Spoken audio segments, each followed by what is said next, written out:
नमस्कार, मैं चित्रा मैनी वास्तुविद एवं ज्योतिषाचार्य यूट्यूब चैनल के माध्यम से अपने समस्त व्यूअर्स, लर्नर्स एंड सब्सक्राइबर्स का प्रसन्न हृदय से वेलकम करती हूं। और आज के टॉपिक को स्टार्ट करने से पहले पुनः इंसिस्ट करती हूं कि आप मेरे चैनल को तुरंत सब्सक्राइब करें ताकि इस दिव्य ज्ञान का प्रकाश संपूर्ण विश्व को आलोकित कर सके। तो आज हम क्रमशः पृथ्वी तत्व राशियों वृष, कन्या व मकर के बारे में महत्वपूर्ण जानकारी प्राप्त करेंगे और उनके आकार, प्रकार, दिशा, वर्ण, धातु, रत्न, परिक्रमा पथ, डिग्री आदि की चर्चा करेंगे। तो पृथ्वी तत्व राशियों में प्रथम राशि है वृष। यह राशि परिक्रमा मार्ग की दूसरी राशि होती है। इस राशि की शुरुआत 30 से 60 अंश तक होती है। अंतरिक्ष में यह बैल की आकृति की दिखाई देती है। स्वभावतः इस राशि वाले व्यक्ति आज्ञाकारी होते हैं। यह सफ़ेद रंग, स्त्री जाति, पृथ्वी तत्व, स्थिर विचार वाली, सौम्य व वात प्रकृति की होती है। दक्षिण दिशा में बलवान होती है। रात्रि बली, मध्यम संतान वाली, पृष्ठोदय, शांत स्वभाव, वैश्य वर्ण तथा सम राशि और इसका स्वामी शुक्रदेव होते हैं। चंद्रमा इस राशि में 3 अंश पर परमोच्च होता है। इसका प्रिय रत्न हीरा है। ऐसे व्यक्ति सूझबूझ से कार्य करने वाले होते हैं। ये देखिए चार्ट पर, पहली राशि मेष है 0 से 30 डिग्री तक और दूसरी राशि वृष है। इसका परिक्रमा पथ 30 अंश से 60 अंश तक होता है। और जब अंतरिक्ष में इसको देखने के प्रयास करते हैं तो यह तारामंडल का समूह जो है वो बैल की आकृति जैसा दिखलाई पड़ता है। यह पृथ्वी तत्व राशि होती है और इसकी संख्या सम होती है। पृथ्वी तत्व में अगली राशि कन्या राशि है। इसकी भी संख्या सम होती है और यह अंतरिक्ष में 150 अंश से 180 अंश पर विराजमान होती है। तो अब इसका भी विस्तृत जानकारी हम ले लेते हैं। कन्या राशि अंतरिक्ष में एक कन्या के रूप में दिखाई देती है जिसके हाथ में दीपक या फूल जैसी कोई वस्तु होती है। यह राशि 150 अंश से 180 अंश तक होती है। यह राशि वैश्य वर्ण, दोहरे स्वभाव वाली, सौम्य प्रकृति, सम राशि, पृथ्वी तत्व, दीर्घजीवी, स्थिर जाति, स्त्री जाति, मिश्रित रंग, सात्विक गुण तथा शीर्षोदय होती है। यह राशि दक्षिण दिशा में बलवान होती है। इस राशि का स्वामी बुध ग्रह होते हैं। इसका प्रिय रत्न पन्ना है। ऐसे व्यक्ति अपनी उन्नति के प्रति काफ़ी सतर्क रहते हैं। ऐसे व्यक्तियों को बाग बगीचे बहुत पसंद होते हैं या यह प्रकृति प्रेमी होते हैं। अब अगली राशि है पृथ्वी तत्व में मकर राशि। मकर राशि नक्षत्र मंडल में इस राशि की आकृति मगरमच्छ जैसी होती है। यह राशि 270 से लेकर 300 अंश तक होती है।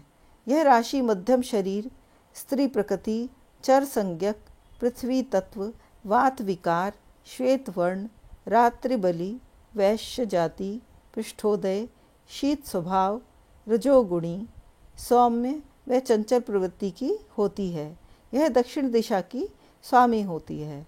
इसका स्वामी शनि होता है। इसका रत्न नीलम होता है। मंगल इस राशि में 28 अंश पर परमोच्च होता है। ऐसे राशि वालों में प्रतिशोध की भावना बराबर बनी रहती है। नहाने धोने में इनको परेशानी होती है। ये चार्ट के माध्यम से भी हम इसे समझ सकते हैं। पृथ्वी तत्व में पहली राशि वृष, दूसरी कन्या और तीसरी राशि मकर। यह 12 राशियों में इसका 10वां नंबर है। इसको पृथ्वी तत्व में आती है और इसकी आकृति आकाश में के जो तारामंडल होता है मगरमच्छ जैसी आकृति दिखाई पड़ती है और 270 से 300 अंश तक यह विराजमान होती है। तो आज हमने पृथ्वी तत्व की 3 राशियों का व्यापक विवरण जाना। अब हम एक और विषय पर बात करेंगे। जैसे आप बार बार सुन रहे हैं कि शीर्षोदय, उभयोदय और पृष्ठोदय शब्द का उच्चारण हो रहा है बार बार जब हम वर्णन कर रहे हैं। तो अब हम इनके वास्तविक अर्थ को समझने का प्रयास करेंगे। तो इन 12 राशियों में से सिंह, कन्या, तुला, वृश्चिक व कुंभ राशियाँ शीर्षोदय कहलाती हैं। मेष, वृष, कर्क, धनु व मकर राशियाँ पृष्ठोदय कहलाती हैं। मिथुन एवं मीन राशियाँ उभयोदय होती हैं। प्रत्येक भाव में 12 राशियों का फल अलग अलग होता है। जैसे धन भाव में यदि शीर्षोदय राशि होती है तो आपको धन तुरंत आने लगता है, या भाग्योदय स्थान में शीर्षोदय राशियाँ होती हैं तो भाग्योदय जल्दी होता है।